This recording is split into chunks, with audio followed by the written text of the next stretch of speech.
Hello, everybody. Hi. It's the first encounters of the new year. Eek. Is it?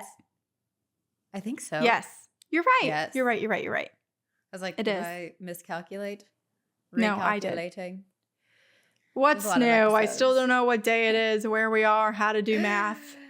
You know, that's okay. We don't. It's need just to a part of know. my person now. So Yeah. I You can't be rely good on at you to everything. help me. I do love math, but I'm not quick at it. I feel like some people, and I think like my mom is this type of person where she's so good at quick math. I remember when she took me to buy a car when I was in college, and she had this notepad and she was math whizzing it up, and I was so impressed with her. I was like, whoa. Wizard. Wild. Wizard. You know what I get Witch. scared about is not scared about. Wow, English. Already. I've been stumbling over all of my words today. Like I barely can speak. So, whew. Unfortunately, this is an encounters episode, so I'm going to be reading a lot. Not a good day.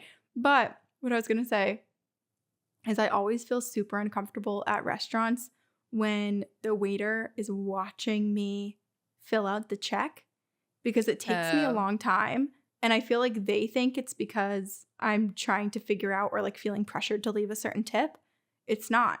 I'm trying to do the math for the total. Wait, have you ever? Oh, for the total. Okay. I know the trick. I'm still slow. That's okay. I'm still slow. I'm quick with 20%. For some reason, I can do 20% math quickly. I cannot do addition. Yeah, that could be hard. I'm curious if there's anyone who works in hospitality or works somewhere where they are given tips. Is it rude to just write the tip number and then in the total write math? Because someone I know used to do that, and I was like, "Oh, can you actually do that?" And so I got nervous. I've never done it. Remember. I think the only problem with that is if you're. I'm trying to remember because I worked at TGI Fridays as a waitress, and I'm trying to remember how you input it into the machines. Oh, I think the biggest thing though is if you don't write the total, there could be discrepancies. Like when you save the receipt, like how do you know that I didn't write the tip myself as the waitress, you know, if the person didn't write the total. Yeah, you put a 1 in front of there. Yeah, in front of whatever number's there. Yeah, you're right. You're right. Okay. Yeah, that makes sense. I'll continue to just do slow math. Yeah, we get there. Slow and it's steady. Just a longer journey than some others. This is Two Girls, One Ghost. 2 Girls, 1 Ghost. We took a long time to get there too. And we are your ghostesses. That's Corinne, and I'm Sabrina. And this is an encounters episode. And can I start the new year with a incredible story? Absolutely. Okay. This is from our listener, Gabriella, and it is called Sexual Alien Encounter as Told by My Partner Sleep Talking? ? What? And I saw this and I was fully convinced it was just one of those subject lines that was trying to entice me, which it did, but it wasn't misleading. Wow. Okay. I'm already jumping to conclusions. My mind is like, oh my gosh, do you have sex with aliens in your astral body? Blah, blah. Okay, I'll let you read this. Out. Hi, Corinne, Sabrina, Ghost, and Leia. My name is Gabrielle. She put the pronunciation. And my pronouns are she, her. I wrote another spooky little email to you all before, but today I have a shorter and possibly concerning sleep talking story from about a month ago. For background, my partner and I both occasionally sleep talk, but it's usually mumbled and hard to understand and doesn't happen very often. But this night was different. We had been asleep for a little while, although I don't know what time it was, and all of a sudden, I remember being conscious. Not really waking up, but just already being awake and looking at my partner. And just and he just started sleep talking, clear as day. He said, "Gabby, it has come to my attention that you had sex with an alien." What? In a really programmed, mechanical kind of way. And then he started speaking gibberish for a few seconds. The kind of gibberish that sounds like a language that you just don't understand, followed by a loud, snickering laugh. Kind of shocked, I just stared at him for a while after he did this and whispered his name to see if he was awake and messing with me. But nope, he was fully asleep.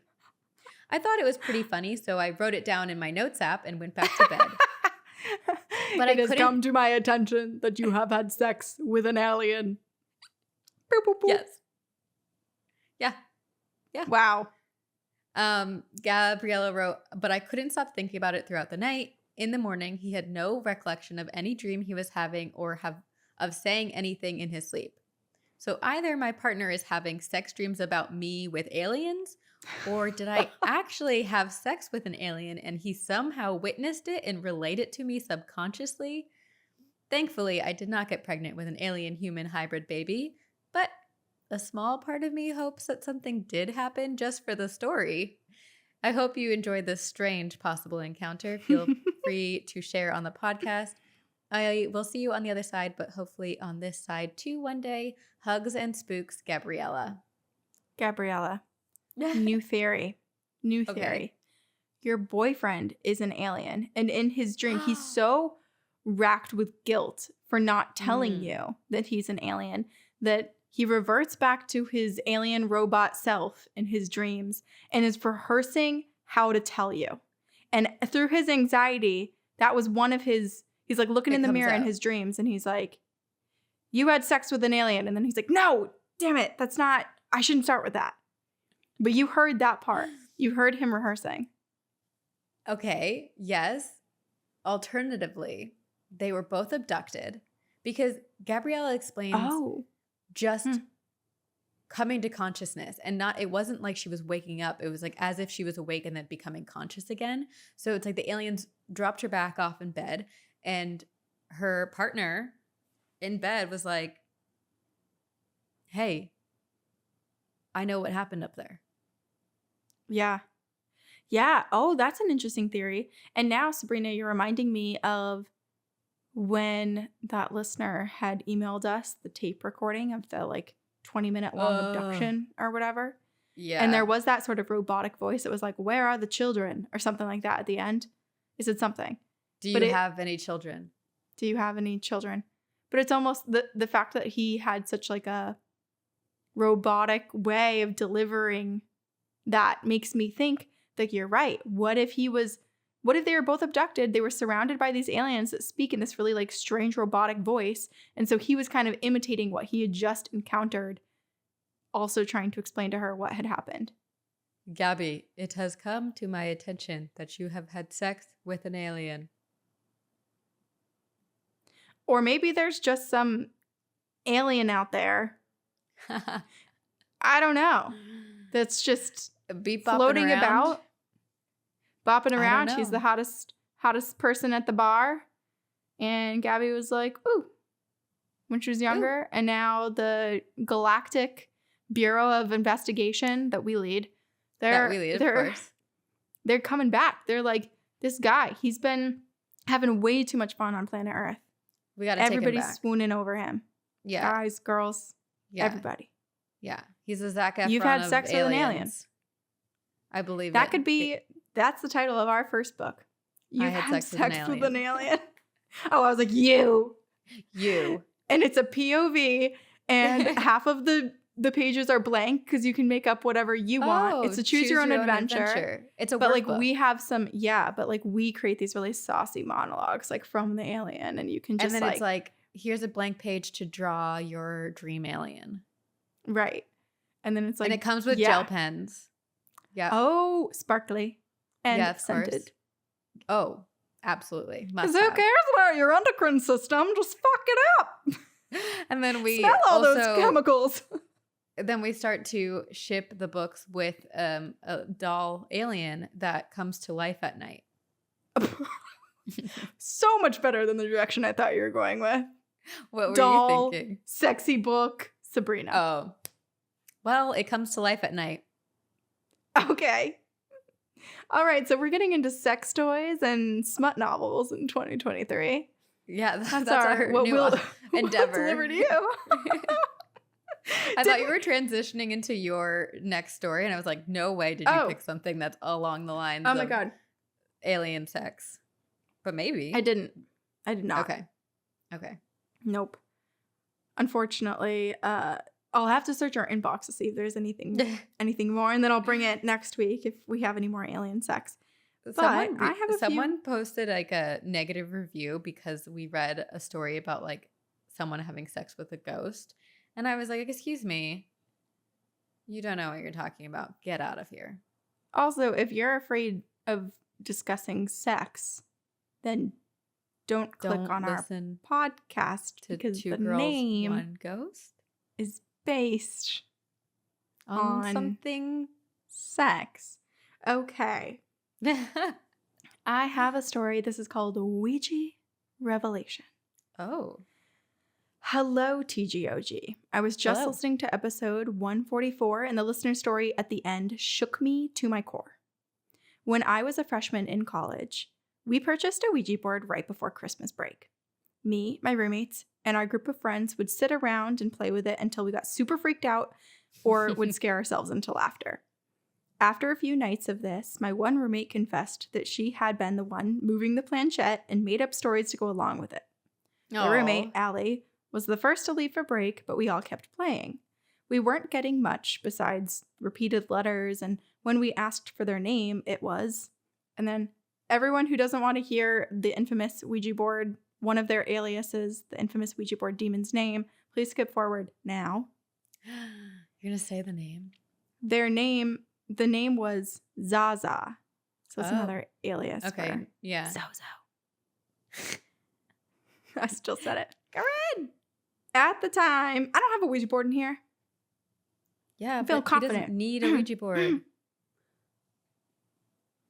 Okay, I'll go cry in the shower after this. Wash away what I've said. Let the rain come down. Everybody, if I go outside, it's raining right now in Boston. I should probably do that now and scare all my neighbors. Pause for Karen to go outside, please. Mm-hmm.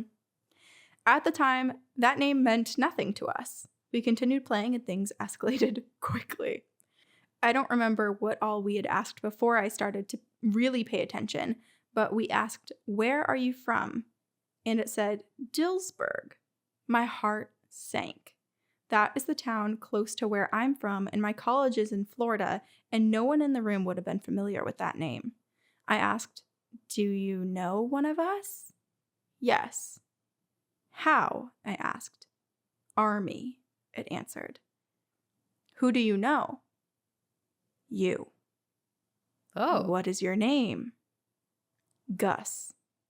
Tears started to well up in my eyes, a combination of being terrified and sad. "What is your last name?" I asked for clarification, as if I could have been wrong.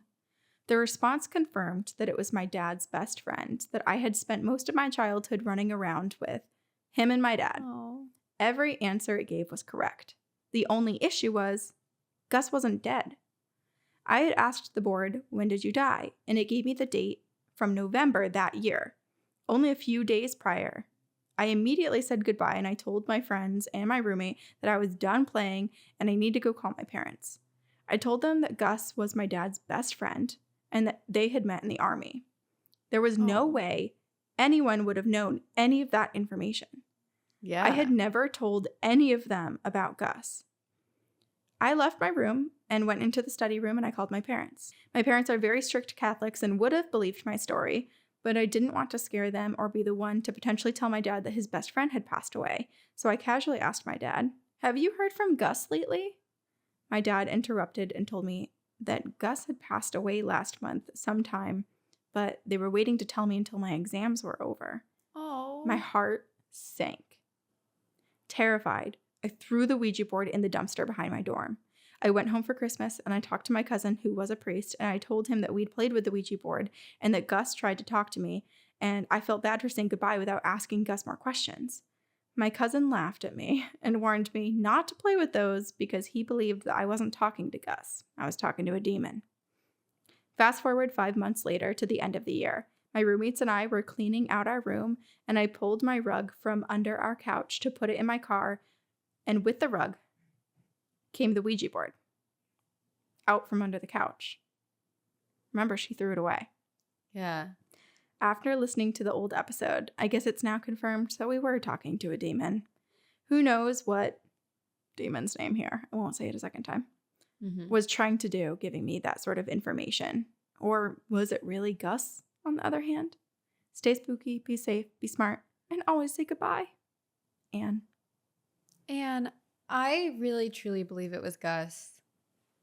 I mean, it sounds like it. It really sounds like it. And as, as critical as we are of Ouija boards, it's truly just, I think, a self-protective mechanism that we have because we've just heard enough stories where Ouija boards go wrong. And that's usually because people are not using them correctly or like mocking. But it sounds like Gus knew you didn't know and wanted you to find out. And that it was important for him to like come communicate with you. And it is scary. Yeah. It is unsettling. So it makes sense that, Anne would shut out of the board. I also wonder, I don't know if this is possible. Anne would know her friends better than us, but there is a chance that after Anne threw out the Ouija board, it sounds like they were playing with the Ouija board quite a bit, that someone else in the room was like, oh, I want to continue playing, and got a new board and hid it under the couch. Or went and grabbed that board that was in the trash and was like, oh, this will be a funny prank. Hid it, forgot about it. Yeah. Or they just saw possible. Anne's reaction to the Gus thing and how she threw it out and didn't want to tell her that they were continuing to play with a Ouija board. That's true. I know this one's such a confusing one because all of the answers were right. And it doesn't sound, I mean, from what we've heard with this particular Ouija board demon, usually it's not chit chat, right? Like, no, it doesn't go on for that long. It's gibberish. It's threatening. It has to do with death. People feel things on their body. Yeah. They're getting strangled. They're getting clawed at. Like the things that demons can do happen to people who are huddled around these Ouija boards. And so for it to just kind of be this sort of like back and forth conversation between Anne and Gus and not be really anything overly scary. Yeah. It does make me think. And also too, what if there was the Ouija board demon there? If there was another spirit who was able to kick that Ouija board demon out of that place, Gus was like, get out of here. Right. Army guy Gus is like, poo poo. Punch, punch, get out. Or was he a prankster? Was he like, oh, these girls play with Ouija board? I'm going to pretend I'm this other guy and see if I spook them. And then it just didn't land because no one knew who that was. Your punch, punch, pew, pew really makes me want to have a comic book series all about a ghost on the other side who fights demons and like protects humans from demons. I like that. Should we start TGOG comic books? Okay, add that to our business list.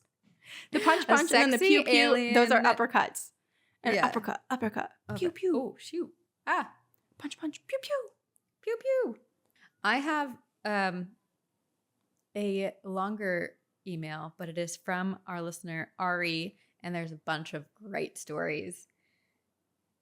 And so I'll give you the headline. It's a buffering shadow man, an angry Bigfoot, my alien coworker, and all of us try a Ouija board. So this is an email with everything we could ever want. There's a lot. A little bit for everybody. Yes. Howdy, fabulous ghostesses. Whoa, I don't know. Ghostesses? Ghostesses. Yes. When I was reading it, it seemed like there were a lot of, it was like MISSIPPISSI. Wait, what? Sabrina. MISSIPPI. Oh, God. Oh, wow. You said you don't know how to do math. I can't spell, so. 2 girls, 1 brain cell. Oh my gosh. Okay. We gotta make Sweet some Baby merch with Leia that. and Ghost. MISSIPPISSI. Spells ghost. Mississippi. Come see 2 girls, 1 brain cell live in Mississippi.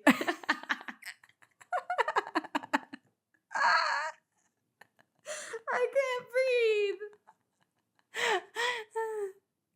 Oh my God. It's so good to laugh at yourself.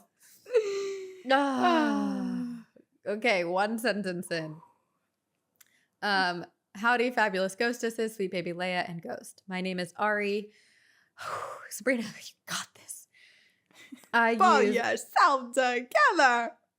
Come on. Okay. I use she, her pronouns, and I'm from Washington State. It would have been so good if Ari was from Mississippi. Mrs. Pissy. Am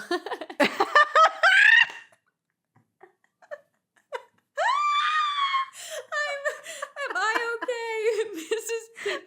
Mrs. Pee-Pee is basically what I just said. Oh man, that's rich. Oh, yeah, okay. I'm going to stop saying words that are not written down. How about that? Okay. I've been a listener since 2020 and have been quickly making my way through your spooky stories.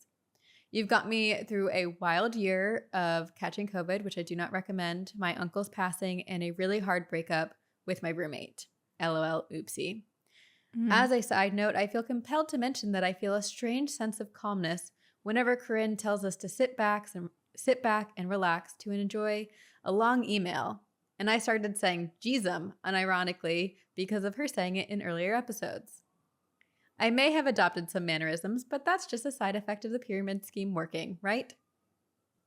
It's funny, it's those things that you we haven't don't said that in so long. No, but you know what I've started saying a bunch in my regular life, my non-podcast life? Crud. Now instead of shoot or Crud. like something like that, I just go crud. Crud. I like crud. It's okay. Anyway, on to the spooks. I should say there's a bit of a variety in this one, and you can pick and choose what you'd like to share, and I'm going to share it all. Story 1. The buffering shadow man absorbed into my rug. My first story takes place in my childhood home in Western Washington State. I was probably between 5 and 7 at the time, and the one thing about me is I hate sleeping. I don't know why, but since I was a kid, well, maybe we'll find out. Maybe there's something scary about sleep. True. Whereas here I am, I'm being like, when people say, are you a morning person or a night person? I say I'm a sleep person. A sleep person with insomnia. Well, that's what you are. That's a recent development in my life. Okay. I don't know why, but since I was a kid, I would stay up late playing with toys or drawing on scraps of paper. I would wander into my siblings' rooms or my parents' rooms, usually looking for the cat or coming up with some strange excuse to be up in the middle of the night. I just imagine Ari being creepy as anything, just wide awake, wandering the house late at night, going into people's rooms. Where's the cat? That would be terrifying. My parents even put a baby gate in front of my door at one point to keep me from getting out. Really child-proofing. Yeah, but I was a little old for it and found a way to climb over, so then they stacked another baby gate on top of that one. Anyway, there I was, gated into my room one night, playing with my stuffed animals. I made my parents leave the light on outside my room with my door open because I was and still am afraid of the dark. I remember looking up from my stuffed animals to see a tall, shadowy figure in the doorway of my room. I laid there, paralyzed with fear, as he seemed to float closer to my bed. And then he stopped. He stopped in the middle of my room on top of a small rug that I had. This rug was made of pink, blue, and purple loops of yarn depicting somewhat of a bullseye pattern. He slowly bent over, his motions seemingly slowed down and blurry. He reached down and picked up a yellow ball from my floor. You know, one of those plastic balls you would find in a ball pit as a kid? And he slowly stood back up. Then, as if he were a buffering video that had just caught up to speed, He violently threw the ball at the wall adjacent to my bed. That's so scary. That's terrifying. The aggression, the force. I began to cry and got under my blankets, silently hoping he would disappear. I peeked from under my covers, and he had just vanished. I looked where he had been, and the yellow ball seemed to have rolled from the wall back to the middle of the room and landed on top of the rug he had been standing on. I was scared to even walk over where he had been, and I was trapped in my room anyway, and I couldn't get my sister to calm me down. So I just sat in my bed and watched that quarter of my room for as long as I could remember, eventually drifting off to sleep. The next morning, I went to shove that rug right under my bed, out of sight, out of mind. But I noticed something off about that rug the morning. There was now a singular yellow loop where the ball had landed the night before. Whoa. I remember feeling flushed and panicked.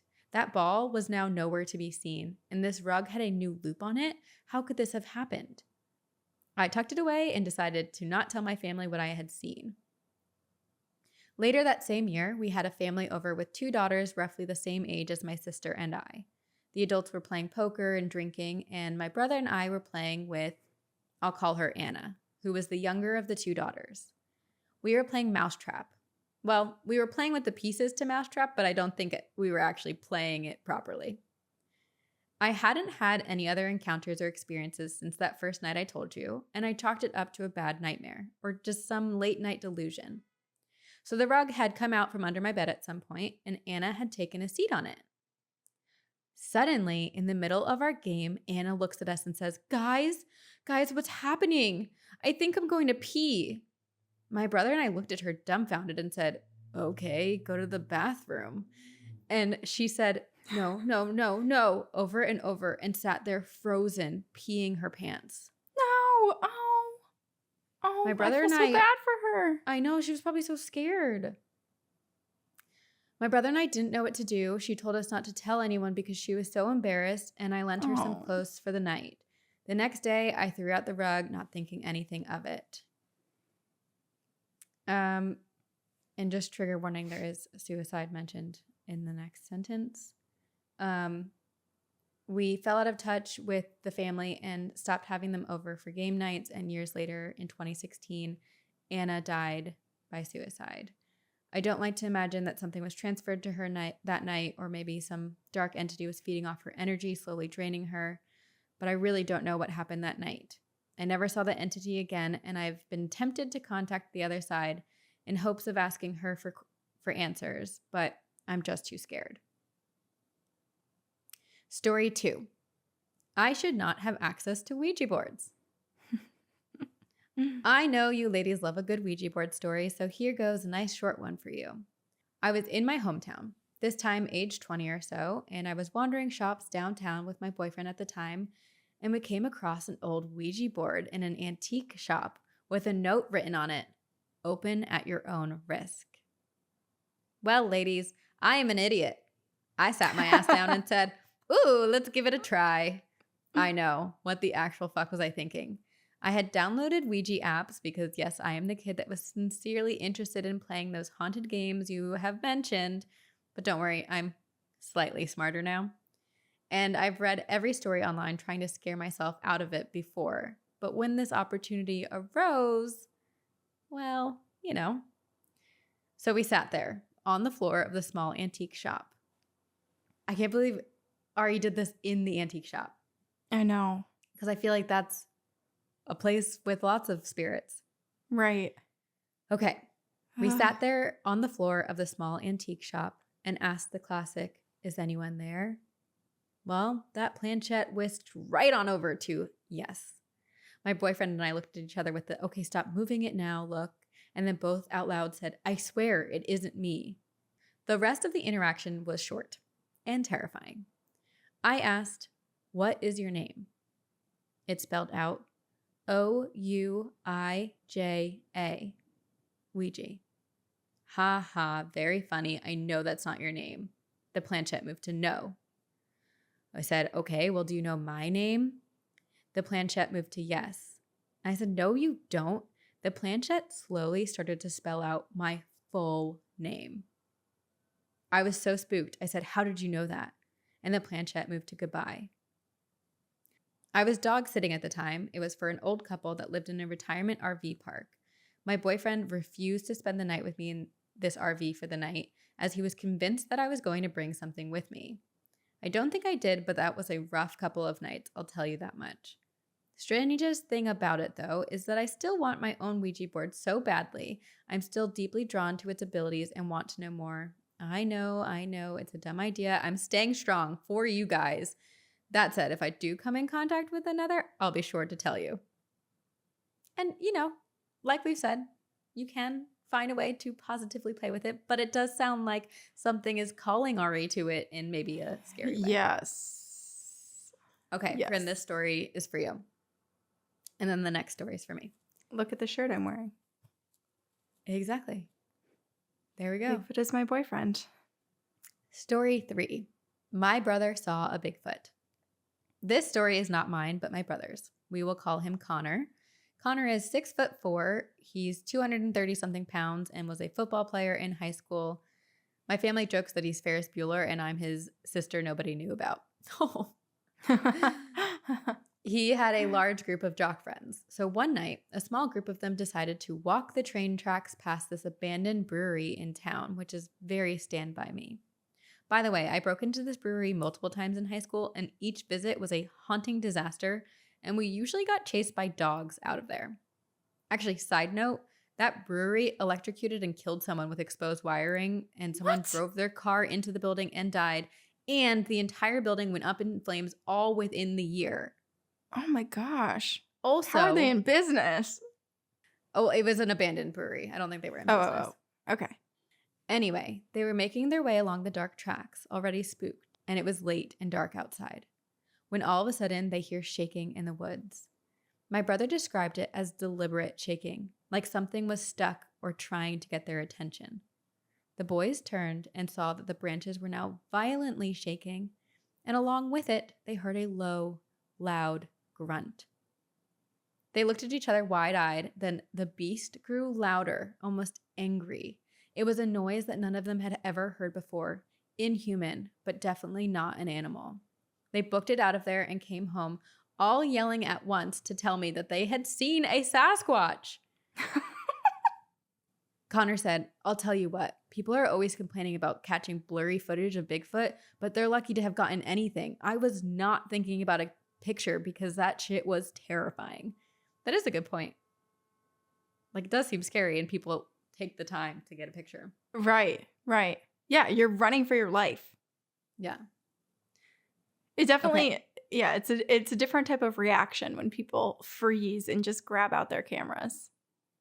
Definitely. Yes. I feel like if it's during the daytime, I'm probably more likely to grab out my camera if there's like a group around me and everyone else is like, "What is that?" But if anyone starts running, I'm running too. I was going to say, I love that you believe you would do that, Corinne, but I kind of picture you being the first person to run. Probably. Let's be real. If it was a creature, I'm running. Yeah. If it's a UFO, I'm probably taking video. Although actually, the time that we did see a UFO very close to our college house, I insisted no one take video because I was so scared that they would know we were taking video and abduct us. So actually, I probably wouldn't take video. We weren't GBI at the time, so, We weren't, but now we have our titles and protection. So yes, exactly. Next time. We are safe. Okay, this is the last story. It is called My Alien Coworker. My next story is also not mine, but my old coworker's, who we will call Miranda. Miranda was bubbly, kind, and had lots of stories. One day, she was telling me about her family, who I rarely heard her speak of. She told me that one night when her dad was young, maybe in his 20s, he was sharing a beer with his best friend. They lived in rural Western Washington at the time, and they were sitting outside chatting in the night. Miranda's dad says he heard something moving behind them, and he turned. And then he has no memories of the night after this moment. The next morning, he woke up next to his friend. They were both naked, lying in the middle of a field. What? Neither of them had any memory from the night before. And in fact, they didn't even recognize the field that they were in. I am not sure how the rest of that day went, but Miranda shared that her dad later had an accident with a barbecue that left half of his face badly burnt. He went to the hospital and they bandaged him and told him he would likely never hear or see from that side of his face again. Only, according to Miranda, after a few weeks, his face had completely healed. He looked younger and could see and hear perfectly fine. His skin was soft and able to sense touch. And Miranda claims that he regrew his entire left ear. Not only this, but unfortunately, Miranda's dad was diagnosed with multiple sclerosis, and Miranda claims that he shows little to no symptoms of MS regularly and lives a normal life after his diagnosis. And then Miranda herself told me that she was born with a strange defect. She got close to me and looked me in the eyes before saying, "Everything on the left half of my body is lower." And ladies, she's right.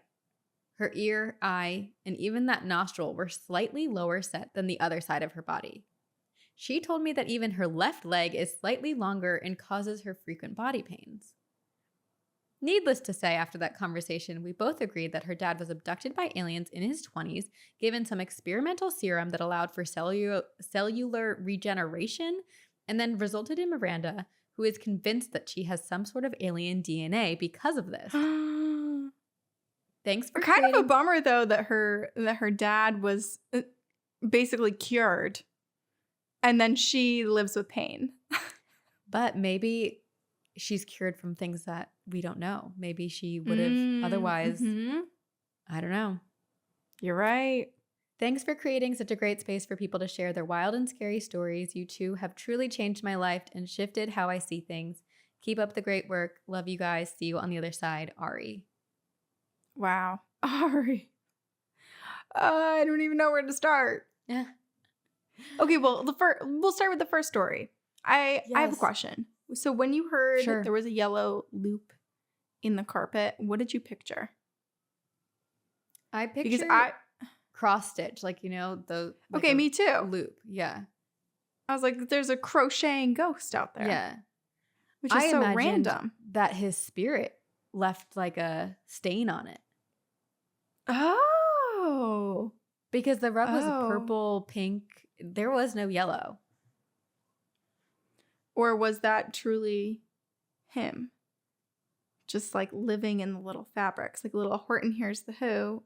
Horton Hears a Who. You know how they all like live on a little Yeah. dandelion type thing?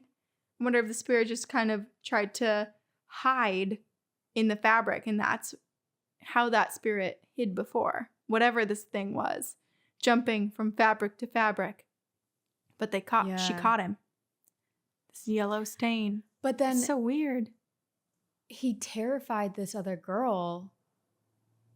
Yeah. I mean, the fact that she was sitting on that rug and was so terrified that she peed, like, what was she seeing? I don't know. That's so scary. It also, okay, I have a disturbing thought. You know What? how humans, bad people, will sometimes mark people's houses or cars to Mhm. indicate that there's a potential like victim there. Ugh, hate that. I wonder if Yes. there was some sort of like paranormal version of that where the yellow thread was some sort of like beacon or marking to say like there's someone whose energy you can feed on here. And so horrible, scary creatures came through. And that's what she saw. I hate it. I hate that. I hate that possibility. Whatever it Yeah. is, if it's the spirit himself or if he marked it for other spirits, it just feels negative and bad. And like the way that it reminds me of your story actually, where you said that the spirit was very slowly approaching you and then all of a sudden darted at you so fast. Mhm. Like that, this Yes. spirit very slowly came in, very slowly picked up the ball, and then very violently threw it towards the wall. Which is so scary because it's so unpredictable what a Yes. spirit will do. And then it also makes me think like, is that them powering up? Like the slow movement, you're both not necessarily gaining, it's not gaining your trust, but like, or lowering Yeah. your defenses entirely, but you're like there and you're watching it and you're maybe comfortable-ish seated there. and then it like has all that time to power up and be like non-threatening-ish in the corner, just slowly moving, and then unleashes all of its aggression all at once. I hope that doesn't happen ever again. I know. Not great. No, not ideal. And then her brother saw a Bigfoot, which is scary. Sounds pretty horrifying. And to have so many people be with you to all agree that that's what they saw. And then the alien story, my gosh. Oh my God. That's going to stick with me for a long time. To wake up in a field next to your friend, both lying completely naked. Also, how did they get home? And they have no clothes. They didn't know what field that they were in. I want to talk to this coworker's Ari's coworker's dad. How do we get in touch? What a crazy thing to experience in your life too. Yeah. I wonder how much that dad thinks back to that night, or how much he dreams of it. I would think back to it every day.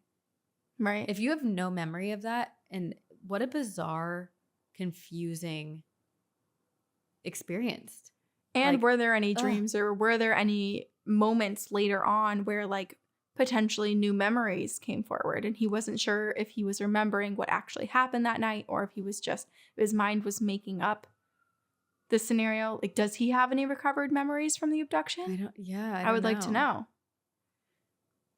Jeez, Louise. All right, what do you have? Okay. So, remember when I ran into one of our listeners in Terrain, Sarah? Yes. She had emailed us in 2019, so I grabbed her email. Love that Sarah's still with us. Sarah. Listening wise. I know. And presence wise. Whenever we say that, it does sound. It does sound really still listening. Yeah. Okay. Ghost story. Seeing my parents' doppelgangers. Hi, girls. I recently started binging your podcast and am such a fan already. I wanted to share one of my ghost encounters with you. The first one I've ever had. I live and grew up in Connecticut. And as you can imagine, there are a lot of old homes here. If you're ever in Connecticut, definitely visit the Mark Twain house. They do ghost tours too. When I was in elementary school, we lived in an older and slightly secluded house. One night, I was playing with my dolls, and my dad came in the room to tell me that he was leaving to take the trash out and would be back inside in a minute. Only he and I were home at the time. Thinking nothing of it, I kept playing. After a few minutes, I looked out the window and I saw my dad coming back down the driveway towards the house. I thought it was weird because he was wearing white, even though he wasn't wearing white when he came into my room. A minute later, my dad yelled up, "Okay, I'm going outside now." And I realized that wasn't my dad walking down the driveway because he hadn't left yet. What? I looked back out the window, but the figure was gone. I was spooked, but I don't remember being too scared until later that night when I saw something else. I was sleeping in my room with my bedroom door open, which was at the end of an L-shaped hallway. So when the door was open, I could see a good portion of the hallway. This sounds exactly like my house setup, which is when I saw the guy chase me. Yeah, great. Ooh, my eye just started twitching. Flashbacks. Everyone else was asleep, and I woke up suddenly. Looking into the hallway, I saw a bright, white, ghostly woman. She looked exactly like my mom, but I knew it wasn't her. She seemed to be floating, not walking, down the hallway. Suddenly, she turned and looked right at me. She had bright blue eyes, and I threw the covers over me and I refused to look back out until morning. It really terrified me, especially at such a young age. I don't remember, but I don't think I ever brought it up with my parents. The only thing that happened was a few nights later, I walked down the hallway and halfway down the stairs until I triggered the motion alarm and woke up screaming. A few other things happened while we lived there, but this memory is so strong, I just wanted to share. To this day, I have no idea what the doppelgangers were doing there, but if you have any thoughts, I would love to hear. Thank you for reading. Your fan, Sarah. I don't know, Sarah. It's weird that it all happened in one day, basically, and it feels very Coraline, especially the like piercing blue eyes. Right, and both of the parents. Yeah, too. It's almost like maybe there was an entity that tried to mimic her dad first and wanted something to happen and it didn't. So then they pretended to be her mom. Or maybe there's two different entities who were impersonating both. I don't know. And it's Both weird of that the it only entities happened that one were time. right. They were both white though, too, like what they were Wearing dressed all in, white. Yeah. which is interesting. But it's weird because obviously Sarah thought it was actually her dad when that. Mhm. Well, it was it was her dad who came in the room. I don't know. My theory's gone. The doppelganger was outside. Yeah. Yeah, I confused myself for a moment. But still, Sarah really thought it was her dad. Right. It's just strange that both parents were mimicked in the same evening. Yeah. And also, she sleptwalked. And it was, I don't know where it was leading her. There's basements in New England. Maybe it was trying to bring her outside. Like, that's another thing. Was it just trying to lead her outside? Like, the woman floating down the hallway, was it floating down to the top of the stairs? If she had kept watching, would it have walked follow? downstairs? Is it trying to get her downstairs Or, and outside? okay, another weird theory. What if our astral selves wear all white? And what if Sarah was seeing her parents astral project in a weird way? Like her dad was getting ready to leave. So he mentally was in this, place of I'm leaving. And so maybe his astral being was just ahead of his physical being. Himself. Yeah. That's really interesting. That also makes me think of alternate timelines and some glitches. Like what if that day was just a weird glitch where Sarah was encountering another dimension's version of her parents. And so her dad was taking the trash out in the other dimension just a couple minutes before this dimension. Yeah. I don't know. This timeline. I don't know. It's super weird. I'm glad that Sarah never experienced it again, though, because that would be more concerning. Doppelgangers are so weird. And it's confusing because it's like they say doppelgangers are bad, but how do you know if it's a doppelganger or if it's like something in like mimicking someone, or is it an astral self? Like it's very hard to know. It is. And it's hard to know when it's like a one and done sort of situation too, where what was the intent of this spirit or spirits or entities or whatever we want to call them if they only appeared once and then gave up after the alarm went off during Sarah's sleepwalking? I don't know either. So this is another episode of Two Girls, One Ghost where we ask only questions and provide no answers. No answers. Except for we do provide great future ideas that will probably never exist. We have theories about these ghost stories. I mean, our alien sexy adventure and our comic book. They will alien maybe never sexy exist. Adventure. You never say never. Justin Bieber taught me that. We don't know what this year will have in store for us. No, the world is our oyster. The universe is never ending, so therefore opportunities are never ending. That sounds Wonderful. beautiful. That does. And oysters are aphrodisiacs, so maybe we will come out with a sexy alien and ghost smut book. And ghost is spelled MISSIPPISSI. What did you say? What did you say before? Mrs. PP. Mrs. PP. Oh, it's Actually, so funny. my friend's daughter calls me Auntie P. Auntie P. Auntie PP, and then Nick is Uncle Poo Poo. Or Uncle Poo instead of Uncle Zoo. That is so cute. Oh. Yeah. Yeah. Well, it's been a great time, everyone. Yes. Lovely time.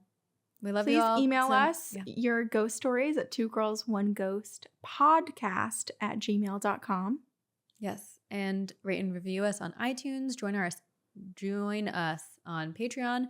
Join the pyramid scheme. Join the triangle. Just join all the things and make everyone else join it too, because that's the pyramid scheme. Mm-hmm. Mm-hmm. We have merch. We have social media. we have YouTube, and we have all of you. So thank you. Thank you. Shout out to our editors at Upfire Digital. Thank you for yet what will be another year of our podcast. And we will see you on the other side.